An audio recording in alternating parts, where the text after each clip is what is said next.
Hello? Yes, this is the old curiosity shop. Who is this? Twiggy? Twiggy who? Twiggy the model? How did you get my number? No, I don't think I spent too much time in the 1920s and 30s. Oh, I should visit the 50s and 60s more often? Okay. Bye. Let's join the 50s and 60s.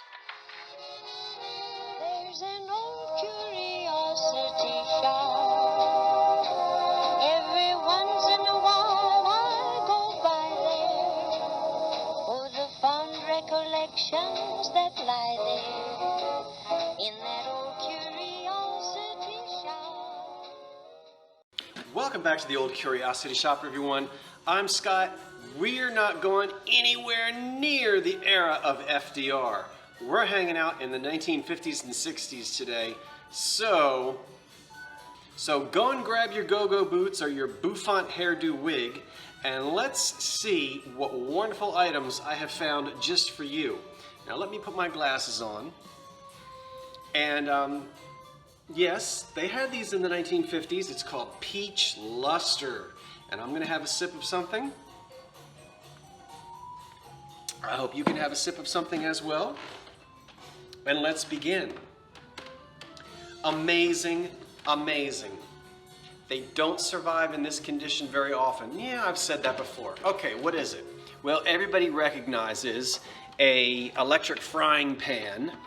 This one is made by, well, where in the heck is the, there we go. This one is made by Hoover, as you can see. And it says stainless steel fry pan. And then, you know, a lot of you had the Sunbeam version. I know my mother still has hers. And look at this deluxe model with this warming tray under here. It's hard to handle it. Look at this. Boy, that'll keep your buns warm if you sit down on that. Okay, so there's the warming tray. And look how clean this thing is. Yeah, and now over here we can see the different temperatures to cook our bacon and chops and chicken and fish and hamburgers and pancakes. Look how clean this is. It's beautiful. Now this was in vogue in that era, this sort of rosy pinkish copper color. I love the vent on the top. And let me tell you something. Many of you are still using the old electric fry pan you got at your wedding reception. And you know as well as I do, these are heavy steel. Nothing like the cheap things you buy today made overseas. Those things are so light, if a breeze came along, it would blow off onto Broad Street if it was on my windowsill. But this thing is heavy, it's good quality, it works beautifully, it's clean, it doesn't have any dirty pork chop scum in it from somebody else's kitchen.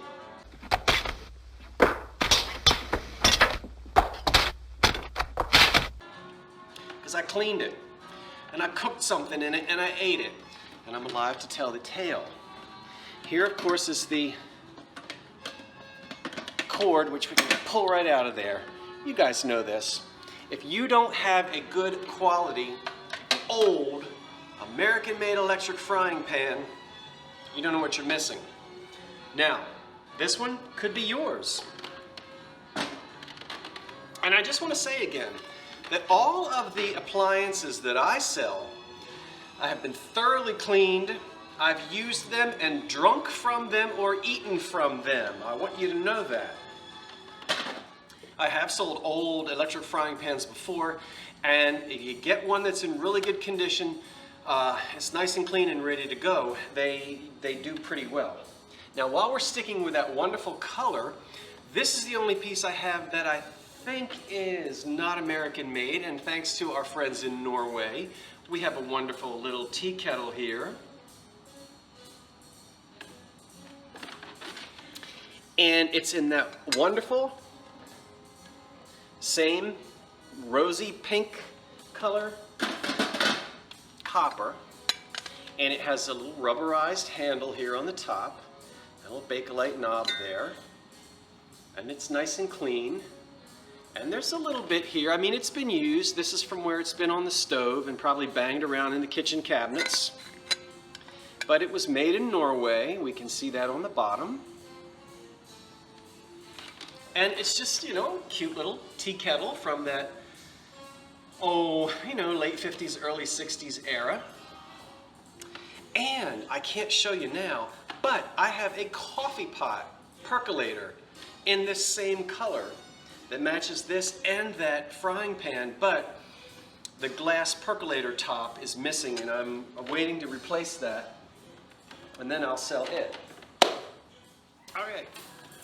Okay, a wonderful company called Lincoln Beautyware made these wonderful cake carrying trays, as you can see here, and there's the word cake. Now, we do see a scratch right here. There will be a few scratches. Oh, I'm giving away, you can see in the reflection the other things on the windowsill. That's no fun. Wonderful condition on this. Look how bright and shiny and clean that is. That is ready to go. A few light scratches here and there. Now this has the wonderful tabs here that you open and close to lock the lid in place, of course. So let's undo them and let you see. Lovely. There's my head on a platter. Woohoo! Isn't that delicious looking? All right.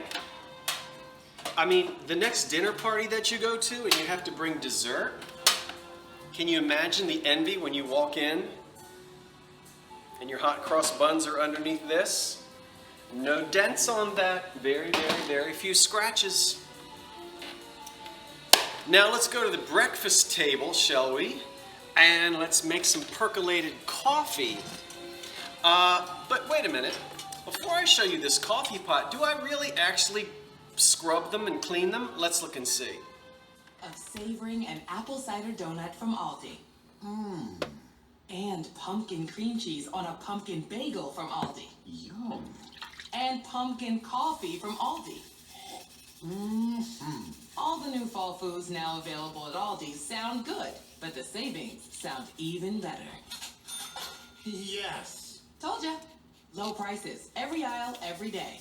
Aldi, shop differently. With Prime, stream a cooking show, order fresh ingredients, and just like that, you're a chef. Get all of Prime for half the price. Just $5.99 a month for select government assistance recipients. Prime changes everything.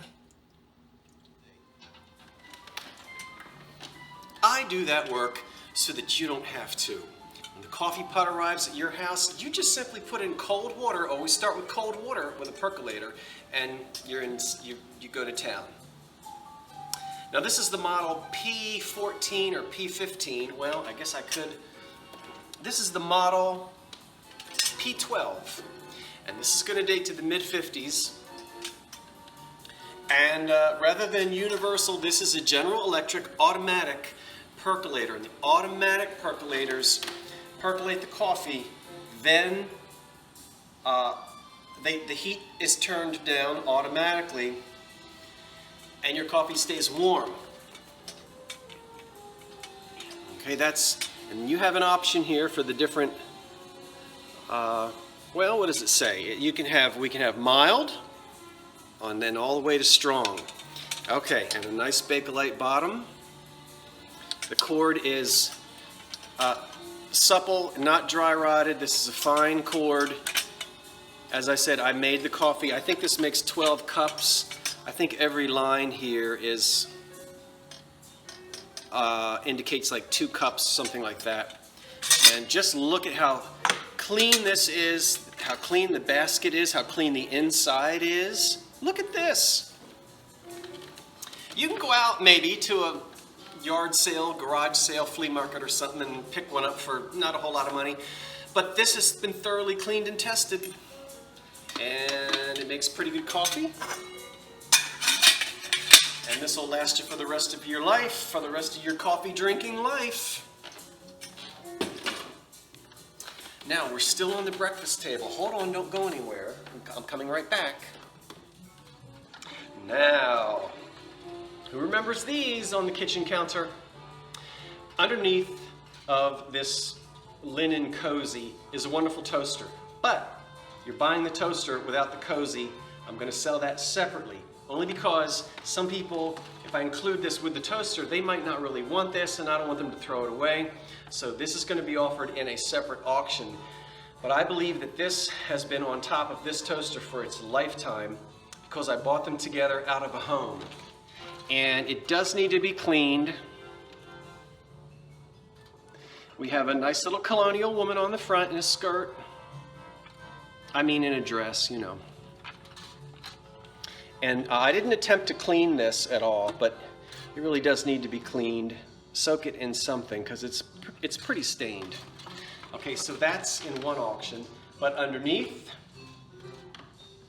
you get a marvelous toaster. This is the Toastmaster, and it has been thoroughly cleaned and checked, and it works perfectly. I have had some toast in the morning. Look how clean that inside is. Look how clean the bottom is, and when we open it up to get the crumbs out, look how clean that is. I mean, it is hard to get old vintage kitchen appliances that are this clean. And I see them all the time, but the dirty, nasty ones, I don't buy them. They've got to be in excellent condition as this one is. You can see. Now, I love the design on the front. And I could be wrong about this, but a while ago, there used to be a screensaver of a floating toaster. That's this model. You remember that screensaver? You can have the floating toaster, screensaver toaster. Nice and heavy, American made. Again, this is going to date to the 50s as well. And you just cannot go wrong with these wonderful old things. Now, how many of you had an experience like this as a child? Being babysat by your grandparents. The year is about, oh, let's say 1974. And you're about 6 or 7 years old. It's a Friday or Saturday night. You're on the floor playing. Lawrence Welk has just ended. You go out to the kitchen. My grandmother gave us a little glass of Hawaiian punch and 2 vanilla wafers. Not 3, but 2. Then we'd watch Hee Haw. Well, I don't remember which one came on first, but anyway, I think Hee Haw and Lawrence Welk were back to back. And when they were over, you looked up on the wall with a sad little face because a clock that looked just like this told you it was time to go to bed, or at least go lie down until your parents got there to pick you up. Yes, this is one of those old Ivy clocks that were so popular. Really a 50s and 60s thing. This one is made by United, and it is in perfect working order. It runs smoothly and quietly. I've had it running for several hours, and it keeps time just fine. There are no missing leaves on there. Nothing appears to be bent, broken, or rusted. So all I need back here is some of that awful old flowered wallpaper, and with this clock on it. And I'm at my grandparents' house circa 1973. Okay, this is going to be not a beast to ship, but it's going to be in a big box, well over 12 inches, and that makes it pricey for folks west of the Mississippi. I understand that, and I wish there was something I could do about it, but the price is the price that I'm charged by the post office. And now, oh my goodness, this is also heavy. This is called Serendipity. That's the pattern, and look at that. Wouldn't your hamburger helper be delightful in that? This is heavy cast iron with Enamelware. Well, I don't know that it's cast iron, but it's heavy and it's Enamelware. Look at the wonderful mid-century colors and the squiggles. You can just tell a pot is good quality by the sound when you put that. Let's listen to that again. Ready? That's a good pot.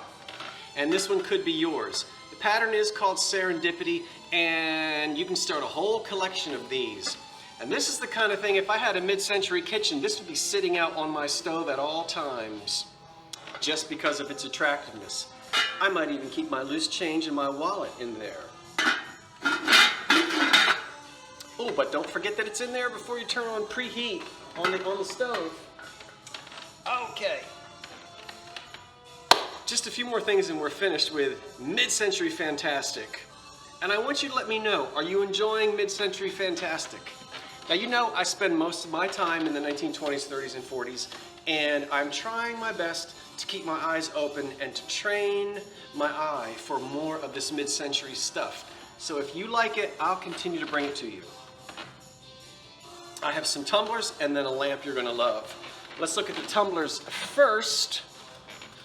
Wow. Wow.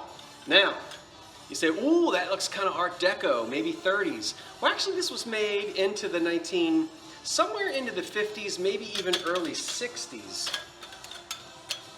Even though it still has a little bit of a deco feel to it. The lines are clean and somewhat geometric. And isn't that stunning? It is in excellent condition.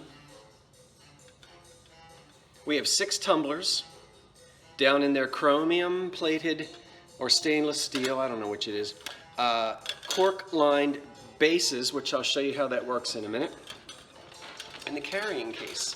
Now, you will find sets of these, but you don't find them in the carrying caddy. I've looked. You got to be careful because you can't turn this upside down when nothing is in it because the glass comes right out. The inside is cork lined. That's all the original cork, and they're all in this wonderful condition, as well as the glass. That's a nice, at least an 8-ounce tumbler, yes. And we have 6 of them. I'm not going to take all of them out, but look at this wonderful caddy that they sit down in. Boy, I'll tell you, it's like new.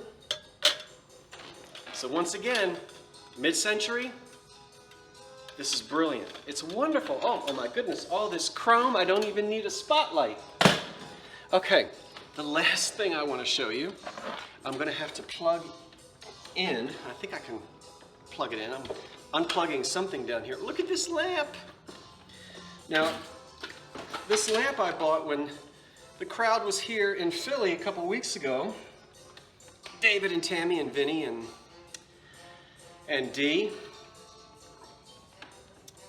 And I was there when the fresh stuff came out. I didn't have to run, you know, like a hungry animal trying to get to raw meat. I just saw it and I just gently reached down and snatched it before anybody could get it. It's one of those wonderful fiberglass.